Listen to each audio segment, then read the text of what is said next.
18절부터 29절까지 말씀 우리 한 절씩 교독하며 봉독하겠습니다. 창세기 9장입니다.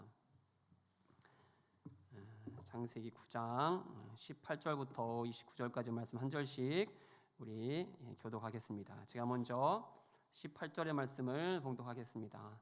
방주에서 나온 노아의 아들들은 셈과 함과 야벳이며 함은 가나안의 아버지라. 노아가 농사를 시작하여 포도나무를 심었더니 가나안의 아버지 함이 그의 아버지의 하체를 보고 밖으로 나가서 그의 두 형제에게 알림해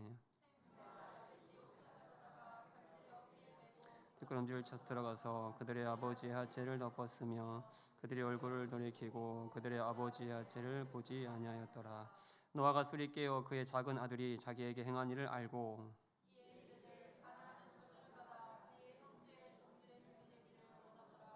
또 이르되 셈의 하나님 여호와를 찬송하리로다. 가나안은 셈의 종이 되고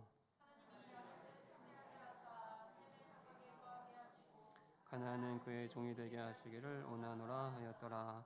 홍수 후에 노아가 350년을 살았고 그의 나이가 950세가 되어 죽었더라. 아멘.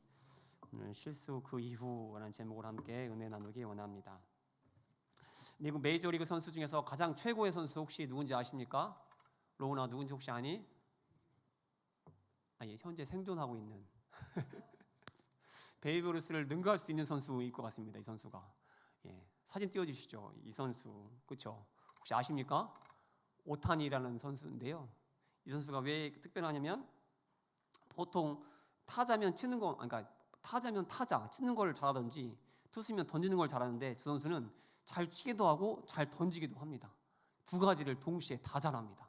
대단한 선수지요. 한 번은 경기에서 이 선수가 타자로 출전을 해서 홈런을 쳤습니다. 홈런을 딱 쳤는데 이 홈런볼이 맥주를 광고하는 전광판을 딱 맞춘 겁니다.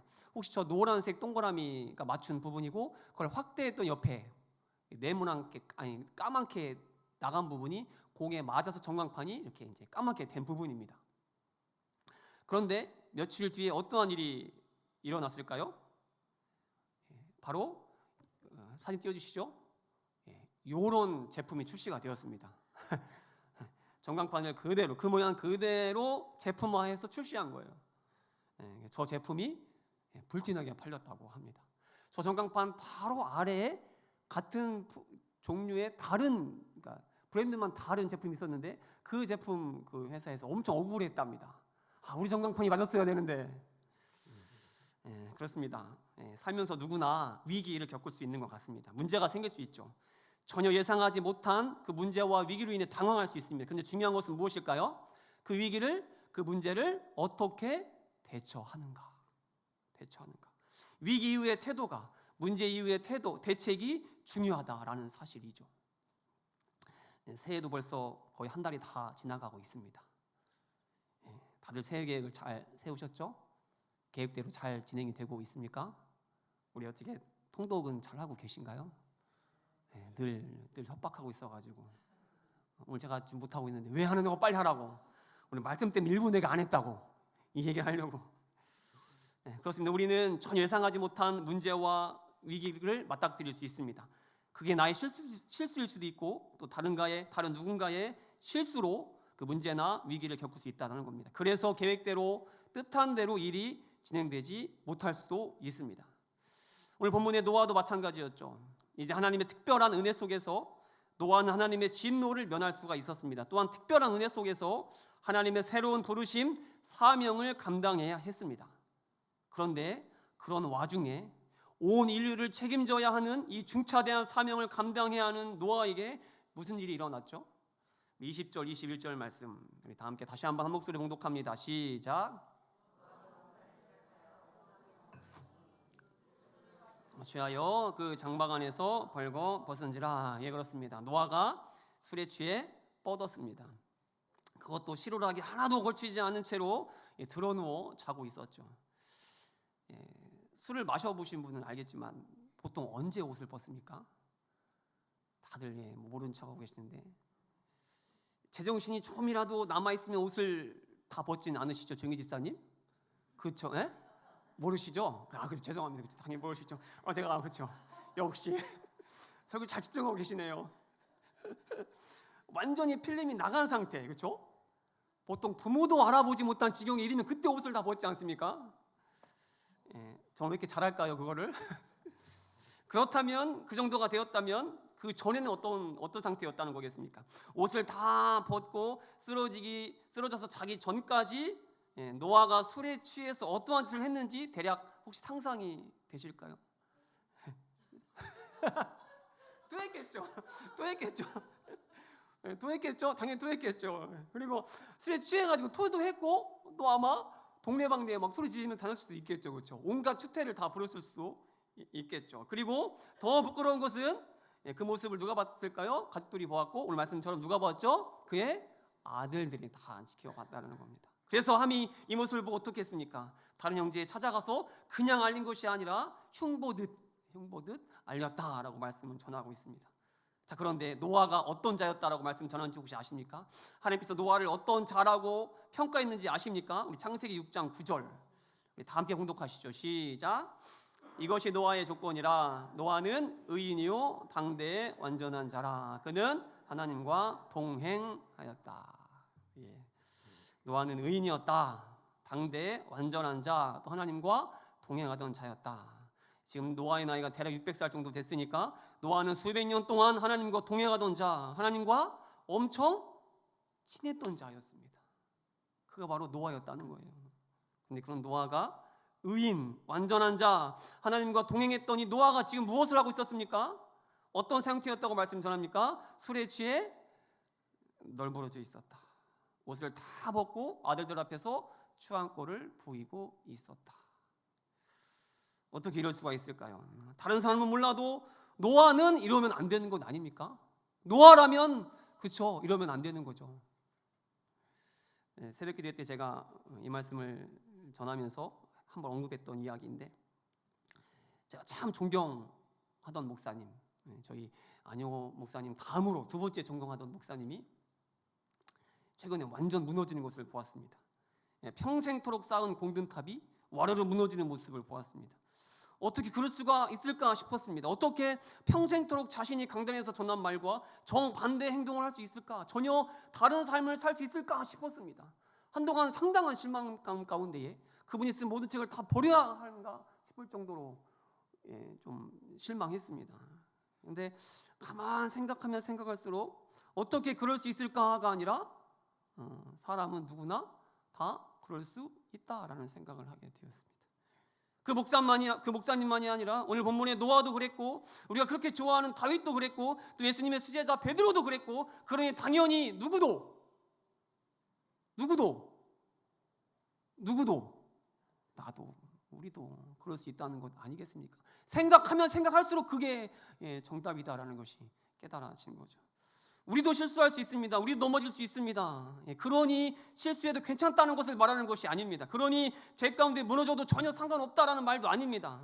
그렇지 않으려고 애써야 합니다. 히브리서 말씀대로 피 흘리기까지 우리는 싸워야 합니다. 죄와 싸워내야 합니다. 실수하지 않도록, 넘어지지 않도록 최소의 노력을 다해야 합니다. 그런데 그럼에도 우리는 언제든 죄 가운데에 무너질 수 있다라는 것, 언제든 실수하고 실패할 수 있는 존재라는 것, 이 사실을 기억하고 인정해야 한다라는 사실이죠. 그러니 중요한 것이 무엇이겠습니까?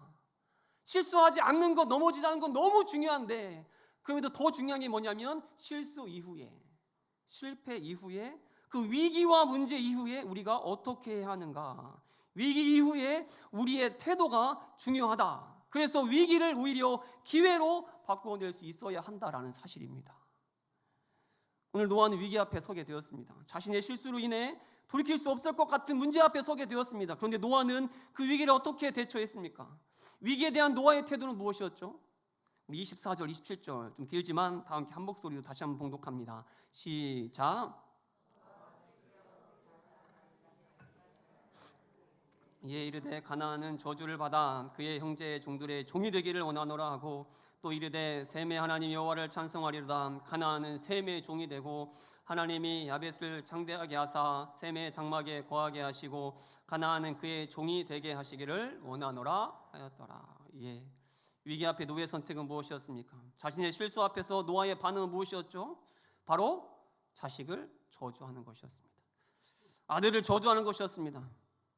조금 전에 훈독한 짧은 4구절 속에서 무려 4번씩이나 강조하면서 자신의 실수를 덮어주지 않았던 아들을 함을 저주했습니다. 어떻습니까? 이런 노아의 태도, 반응이 이해가 되십니까? 우리 수아가 내 잘못을 감춰주지 않고 들춰냈을 때 저주. 영원히 너는 종이 될 거야. 상상이 되십니까? 로운이한테 이일 집사님.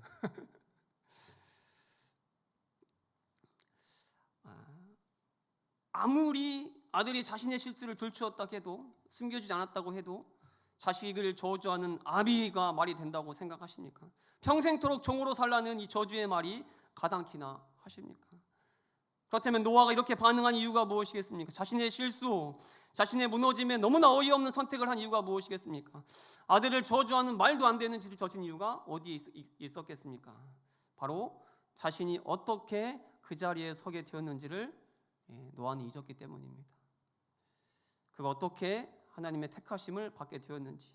그래서 온 인류가 하나님의 진노하심 아래 심판당할 때에, 대홍수로 인해 잔인하게 죽어나갈 때에 어떻게 그 진노를 피할 수 있었는지를 노아는 그 짧은 시간에 잊었기 때문이죠. 바로 창세기 6장 8절의 말씀인데, 다 함께 이 말씀을 한 목소리로 봉독합니다. 시작.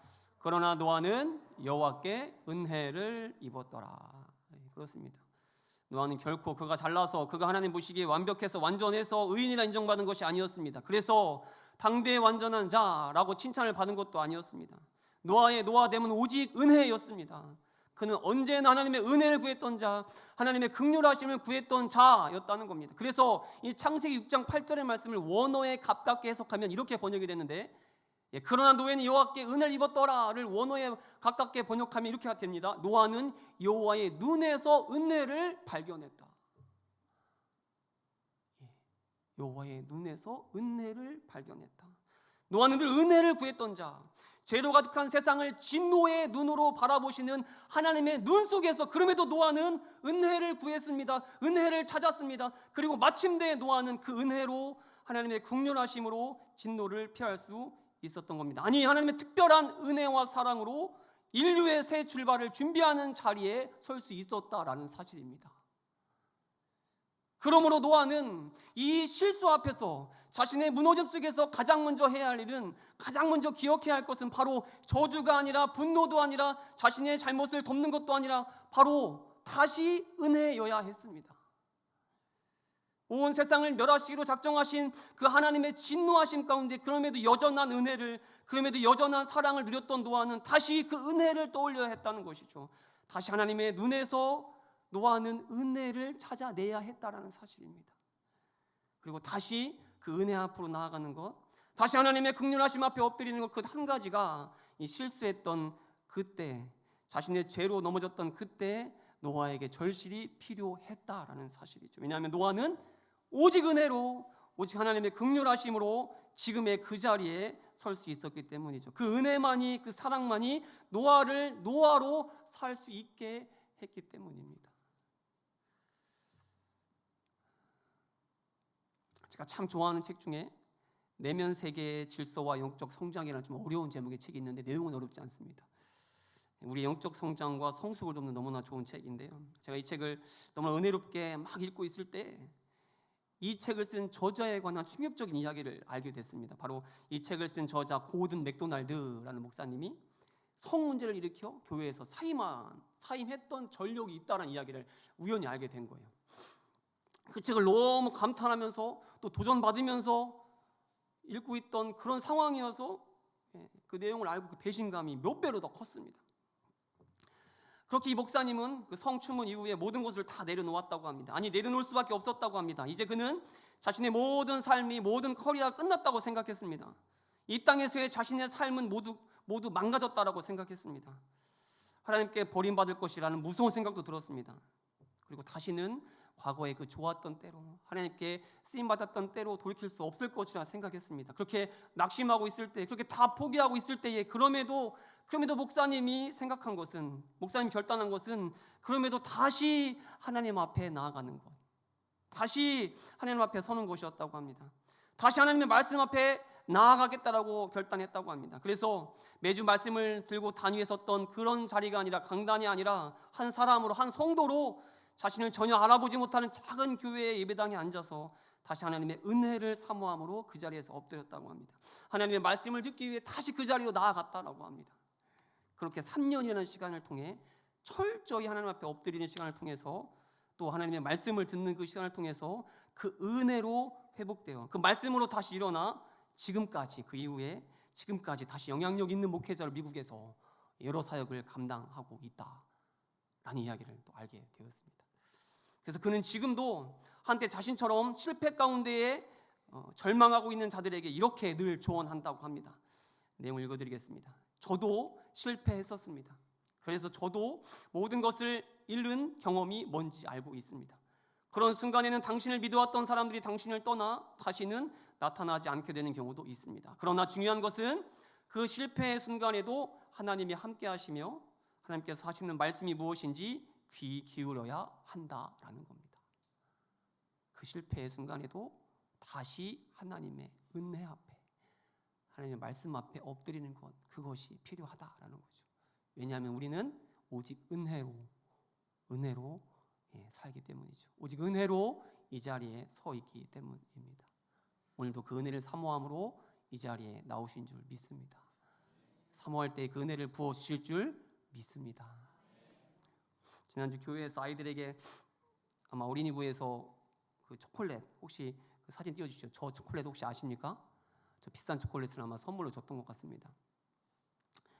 우리 아이들이 너무 신나서 집에 가는 길에 저거를 까먹는데, 하나씩 까먹는데 갑자기 둘째 주원이가 저한테 이렇게 말하는 거예요.